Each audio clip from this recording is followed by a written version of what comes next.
Hey, in this episode of Resilient Business, we have a returning guest, Dr. Sean Drake from Athlete Chiropractic in Scottsdale, Arizona. Dr. Drake is going to bring us some updates from our last conversation of how he is continuing to integrate Pulse PEMF with everyone from athletes to regular Joes like me. So I hope you enjoy. Athletes love routine. They love their routine. They get into a track, they do everything the same way. A lot of times people get compulsive about it even. And you as a provider and coach, physio, chiropractor, team member of that athlete, you need to figure out ways to incorporate and integrate new things, new items into their routine. That's that's a challenge a lot of times, and I want to know how you would go about doing that, integrating something in. I know there's a level of education to it, but what are the tricks to get, especially a pro athlete, to integrate something brand new into their routine? Well, I think when you look at a pro athlete, number one, it's got to be easy. A lot of these, guys and girls, more guys than girls, because usually a lot of my women, if you tell them, "Hey, this is going to benefit you, this is going to do it," they're just going to do it, right? Especially if they have the finances. Sometimes the guys they'll be more skeptical in the sense of like, well, what is this tool, or this is just another gimmick, or another team thing to throw on me that is not. This isn't part of my what you just said routine, right? Or like my what do you want to call it? Like luck, like their system. You know what I mean? So they have their system. If that system messes up, then they can't pitch the way they want to pitch. They can't hit the way they want to hit, or they can't play the best round on the course that they're going to play. So I think the thing is that it has to be easy. It has to be effective to where they can feel it and actually experience it quickly. And then on the other side of it too is that it's got to be fun. It's got to be engaging. And I think nowadays you've got all these things out there, and there's different companies in the past 2 days that I've heard are starting to do certain pop-up projects. And when it comes to like recovery, and it comes to throwing the hyperbaric in there now, and then you've got the compression, you've got the percussion, you've got all these other different tools, right? And at some point, it's like, wow, a lot of this is overwhelming because we only have a limited amount of time when you're a professional athlete, and you've got, and especially athletes. I'm learning more and more as I start to, be back in a brick and mortar. I'm not just on the performance setting anymore, right? Where they can fly in, you're with them for a few hours, you figure out what's up, and you're like, hey, goodbye, I'm going to pass you on. Now you're with them through the ups and downs, through their family, through, balancing how they recover, or how they, even heal. And so the big thing for me is it goes back to those three things. Number one, it has to be easy, it has to be effective, and it has to be fun. If you can do those three things, I think you can change anybody's habits or patterns or anything else, because they're going to want to do it. It's going to create that gamified addiction response. And so if we can do that, like I have people that come to my clinic because they're like, dude, I know you're going to assess me, you're going to work on me, and then I'm going to have time to either rest and recover or charge up. And then I'm going to have, it's exciting, right? And then they see the benefit when they go home, they see the benefit in their sleep, they see and again, something we need to figure out how to do. And I don't know how we do this, but I'd like to get, say, 10 or 20 athletes and say, look, let's get either Oura Ring or Whoop, or figure out what system we want to work on. I'm looking at HRV or recovery settings, and then obviously doing movement screening, corrective exercise, PMF.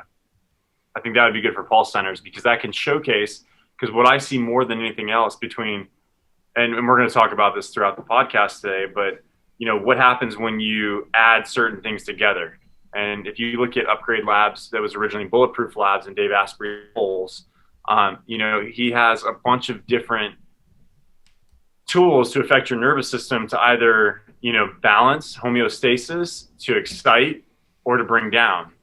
Those are your areas that you're going to try to work with, right?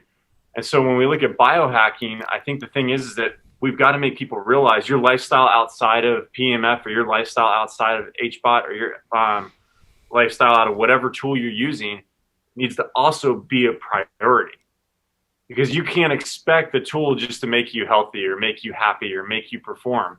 If that's the reason you're buying something, that's the wrong reason to buy it. What you should be asking is, look, what is holistic health for me? Have I dealt with physical trauma? Have I dealt with mental trauma? Have I dealt with my spiritual trauma? If I've done those things, then I can start to work on everything else. Now these tools start to really benefit me. So we're not fighting like, okay, my body keeps score, right? There's a book that says The Body Keeps Score, which is like one of my favorite books. And this is why I love this tool, because subconsciously, like, we can put somebody on there, and like somatic relaxation, which is Peter LaMarche, I believe, from Waking a Tiger, talks about being able to touch the body in a very specific way and talk to the body and help them relax and get into parasympathetic, so that now that body can uncoil and relax. And so if you're a wildebeest and you're getting chased by a lion, you run, and then all of a sudden you stop and you can shake off that and get back to parasympathetic. Humans can't do that. This is where I think that, we are seeing that now. A lot of people that have mental trauma, they have so many different things, especially in this last year. And to open up a new clinic during COVID was quite the interesting research project for people. Mm-hmm. I have seen more dis-ease than I've ever seen in clinic before, not just in the body, but in the mental side. And going back to the routine of your original question, even our pro athletes, they don't have a routine anymore, a lot of them. They don't know, because they're like, okay, my team's calling me back, and then all of a sudden, nope, we're shut down. Or, hey, you got to get COVID tested, and then you got to get here and you got to here. So you're always in this high stress mode, right? You're vibrating in this like high stress, like, what do I do? Where am I going? What's being told? What should I do? I don't know what to do. And so instead of the known that they've always had, where it's like, look, I just got to show up. I got to do what I need to do. I got to do what I'm told. I got to do what I think I need to do, and then I can perform. Now it's like, I don't know. I don't know what to do. I don't know who I am now, like, because they missed a year, or all of a sudden now these injury rates are up, and these guys are like, holy crap, I'm injured. I've never been injured. And it's because they lost that routine. So hopefully that answered your question kind of in a roundabout way. It's a great answer. I was driving at the point of COVID-induced new routine items, which aren't really routine, but now they've been dropped into your schedule unannounced in some cases at different time intervals and different frequencies and durations for a lot of these things. And I was wondering if, generally speaking, you were seeing people, and especially the pro athlete community, push back, or even, obviously if you get into a state of complaining about something and things like that, that can affect performance and lots of other things, as you say, too, because that affects the brain. So I just wanted to see if sort of the general consensus was everybody is trying their best, obviously, to adapt to kind of what's been going on. But are there some that are struggling, obviously, maybe more than others in that regard? And where do you kind of see that? Yeah, I think it comes down to the sport, right? Like there's certain sports that I think are doing a not so great job at, right? There's certain teams that are doing phenomenal jobs at. And so, like, and I know a lot of these, performance directors and head of sports medicine for a lot of these, different groups. And it's interesting to see, who's taking action in certain areas. Like, what are their priorities? And, one thing that I can tell you is a certain baseball team, I won't say the team because I want to be very mindful, but took mental health really, really seriously at the beginning of COVID. And if you look at the results of last year, that certain team may have, won the World Series. And so when you have contact with your players and you have, that ability to communicate, and you're like, look, this is our priority, versus saying like, okay, we got to figure out all the details and systems, and then we're going to tell you, that says something.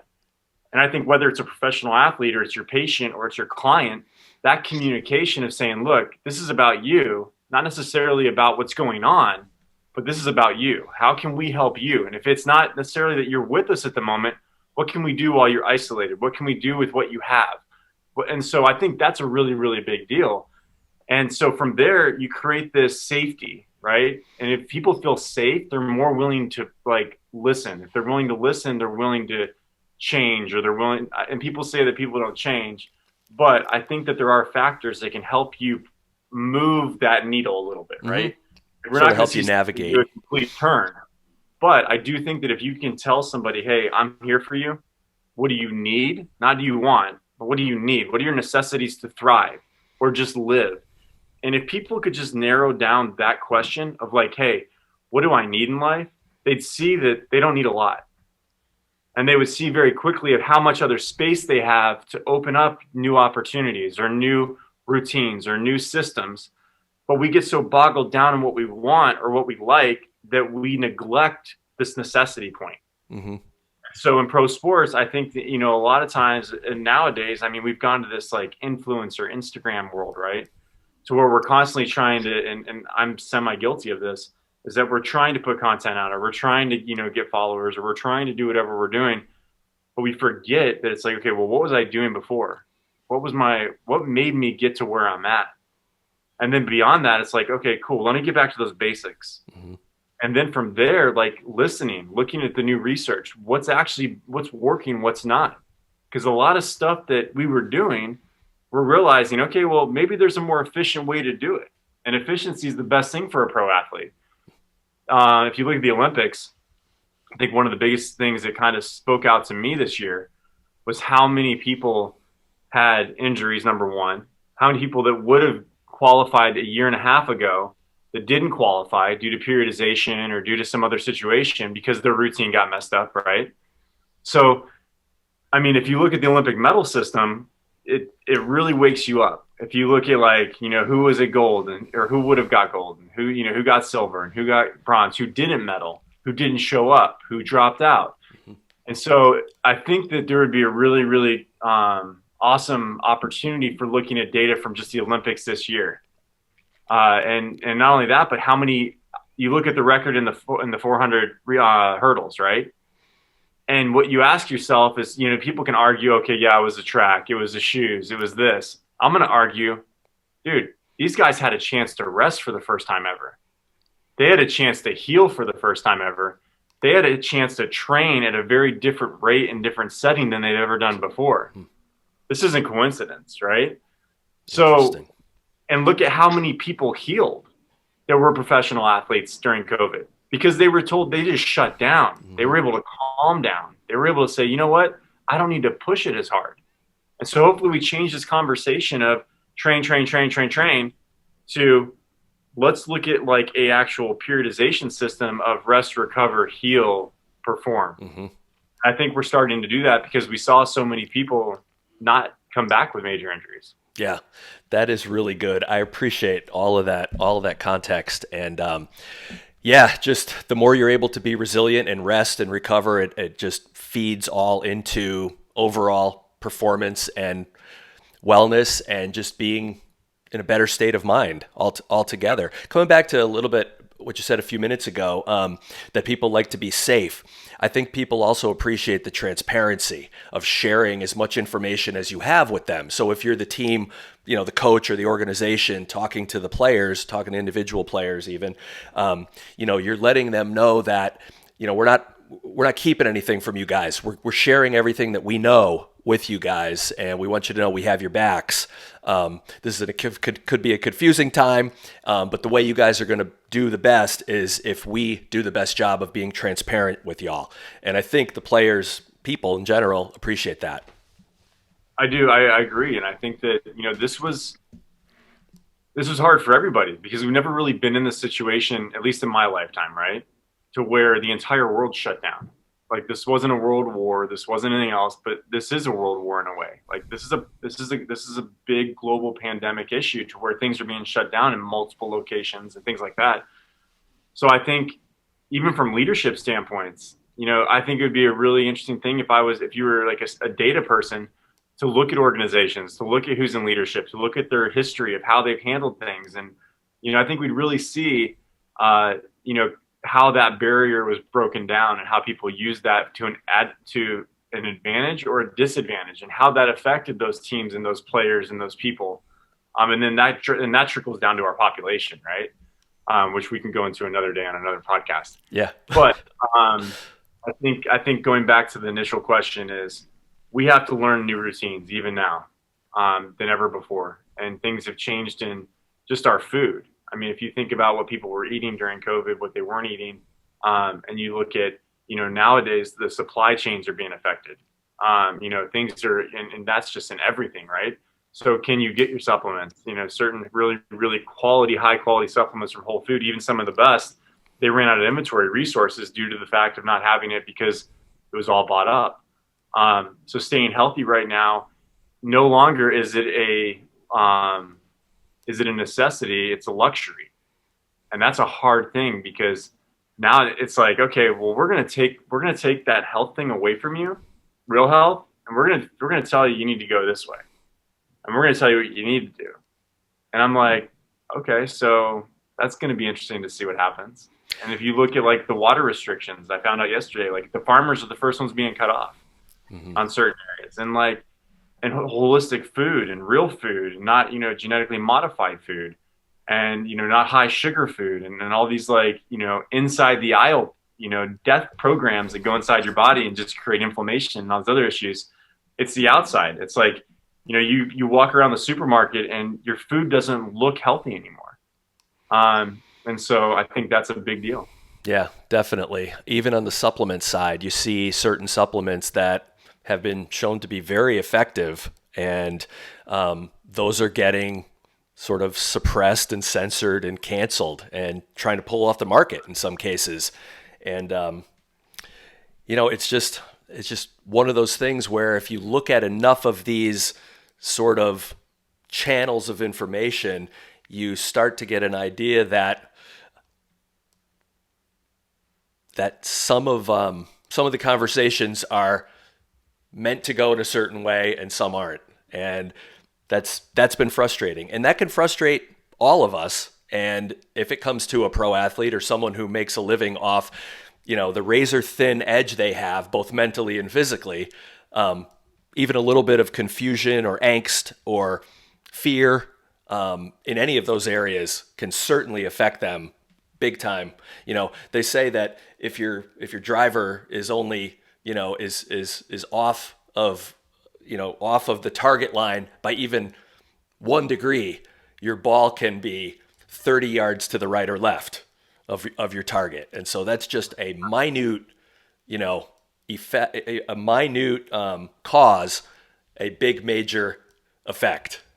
Yeah, Yeah. So, absolutely. hey, switching gears a little bit back to the actual clinic work and the technology and stuff like that. You've been working now with you've been familiar with PEMF for a number of years.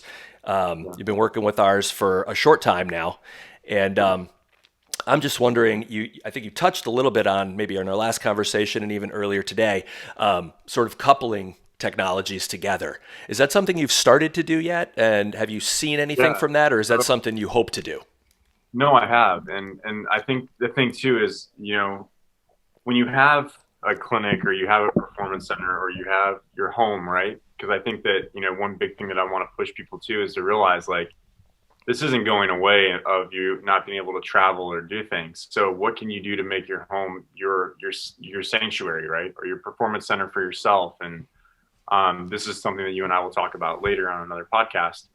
But I think the easeability of giving somebody the opportunity to just stop for 2 hours.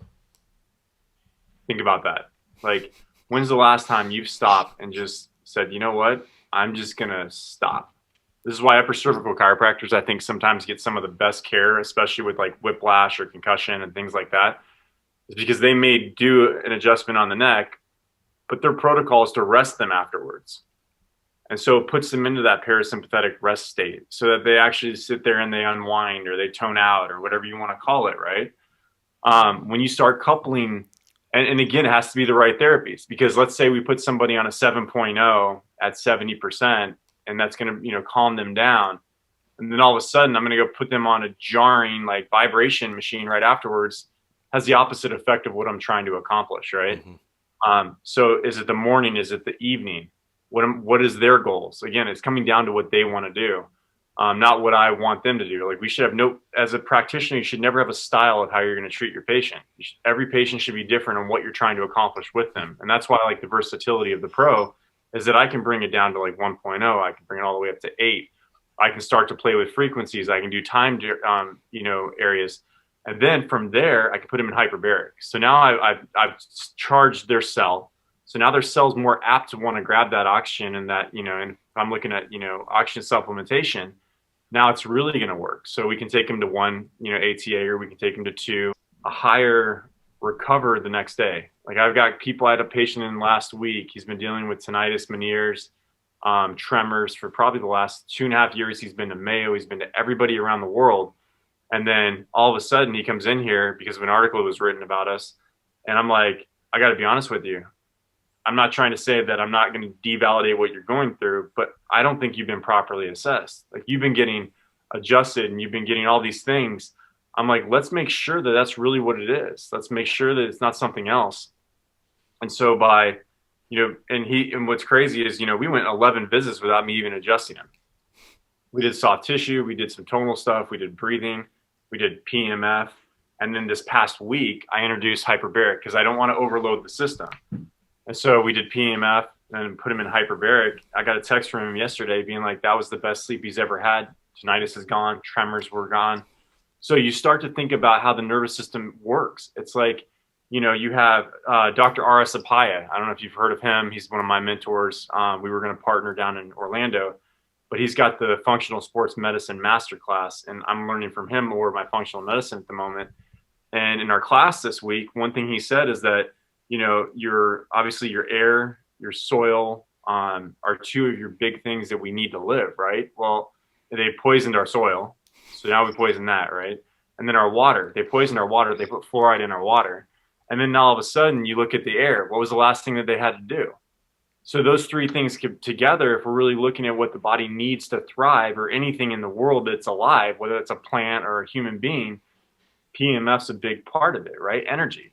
So we've got to be able to charge that system. And Dr. Drobot, who's here locally, he's in ND. He also works in Rhode Island. He gave me the best analogy one day. He's like, Sean, you can work on people, you can work on people, you can work on people. But if you can't charge that cell, just like your plant analogy that you gave me, Joe, but it really clicked for me. It's like, well, this is really why we use that tool. And one of my, very high-end pitchers came in yesterday, and I always put him on the PMF. And he's like, this is like your pride and joy and your baby. And I said, it absolutely is, because this supports what I do. This allows me to go after areas. And what's great about the bed is I don't have to think about where the issue is. It's going to target it. It's going to automatically target that depolarized area, and it's going to go to it. And they're always like, I just don't get it. How does this work? And then you have to obviously explain. But when you couple stuff and then you add laser, or you add red light, or an excitatory, or you use yellow light, and you're bringing it down, you're trying to actually like make something vibrant, or you're using blood flow restriction. Something that I'm starting to play with right now is BFR in patients with neuropathy, or patients that have just had Tommy John, or patients with a labral injury. What we do is we go ahead and we say, all right, well, let's take you to a workout. Let's stress your system distally, and then let's see what happens with the growth hormone, the IgE, everything else proximally. And there's a ton of research on this. And then what I want to see, and this is what we're starting to do, is use the adjustment to create mobility or soft tissue, or whatever we're going to do there with manual medicine. Then we're going to go into a PE, like some type of blood flow restriction, to actually get the body to actually go into stress distally. Then we're going to use PMF, and then we're using that hyperbaric to recharge that cell with oxygen. So when you're coupling these things, I mean, it's amazing to see how the body responds faster, right? Yep. So if we look at acceleration of healing, like, this is a no-brainer. This is science. So yeah, excellent. And going back to your point earlier about the water, air, and the soil, and as those things all become, I guess, less pure, is a word for it, and you're getting more toxins entering your body just from an environmental standpoint without even really doing anything wrong. You're just taking a walk, let's say, and having a drink of water afterwards, and who knows, what types of toxins have entered your body. It's going to be more and more important to detoxify at a cellular level, as I usually talk about, to help any of those other things. Same concept you were just talking about. I mean, if you wanted to look at it this way, have you ever seen anyone wax their car before washing it? It's all dirty, and they're out there waxing their car. It's not the best way to get the car clean. You wash the car first, and while it's sparkling clean, you wax it.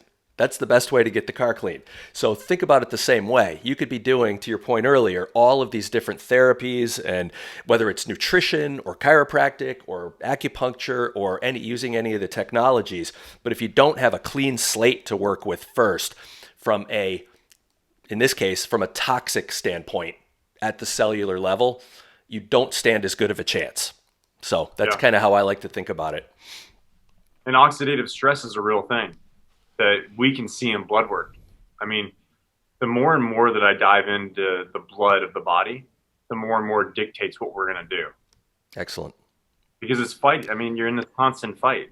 And it's like, look, like we're not a clinic that's here to rack and crack or just, see you a ton. I want to make sure that I can teach you how to thrive outside of here. Mm-hmm. Like your training that you do outside of our clinic should be your treatment. Mm-hmm. You should be as your sniper and be able to say, okay, these are the things we got to go after. These are the necessities. These are the things you need to live. Yeah, I get that you want me to work on you and it feels good and it releases endorphins and everything else. And I get that you like the tools that we have in here. But again, these should be supplementary to your lifestyle, to what you do in your home. How can you make your home healthier? How can you make your relationships healthier? How can you make yourself healthier? And if you can do all those things, all this is only going to expand and help you accelerate you to that next level. Excellent. Yeah. And in wrapping up here, that's a really good segue because there is a broad spectrum, even in the chiropractic realm, of, straight offices that all they do is rack and crack, all the way to, holistically minded, multimodality, nutrition, and all the things that you're incorporating into your practice. And so you're sort of at the other extreme end of that spectrum, which I love, of course. I think it appeals to the most people, has the most effect, most impact, most longevity for clients. So as we wrap up, if someone wants information about exactly what you do, what is the best way of doing that these days? Yeah, I think they can always go to athletechiropractic.com. They can follow us on Instagram. They can go to Dr. Sean Drake on Instagram, SeanDrake. And then, for me, I'm like, if you want to reach out, we'll always get back to you within 24 to 72 hours. Our emails are on there. Everything else is there. We have fly-in programs. We have telehealth and we have teleperformance programs that we're launching here in September. So there's a lot of things that we can do. We can show you how you can incorporate a lot of these tools in your home. We can actually help you get them. And then we can write programming for you. So again, if you're at home and you've got the affordability or you've got people that say, hey, we can pitch in on some tools, well, then I can show you how to create this center inside your home or inside your community to where you can actually use it. And then we can help you guys thrive. Excellent. We really appreciate you being here, Dr. Sean. And as you intimated during our conversation, this is an ongoing series, so we'll have you back, and we look forward to your update next time. If you like what you see on Resilient Business, please like, comment, and subscribe. Check out my affiliate links below. We're going to link Dr. Sean's website, of course, for some great products, great discounts. And if you want more specific information on Pulse PEMF, hit me up on any of my channels, and we'll design a program either for your business or your own personal use. Again, Dr. Sean, thanks for being on Resilient Business today. Have a good day. Thanks, bro.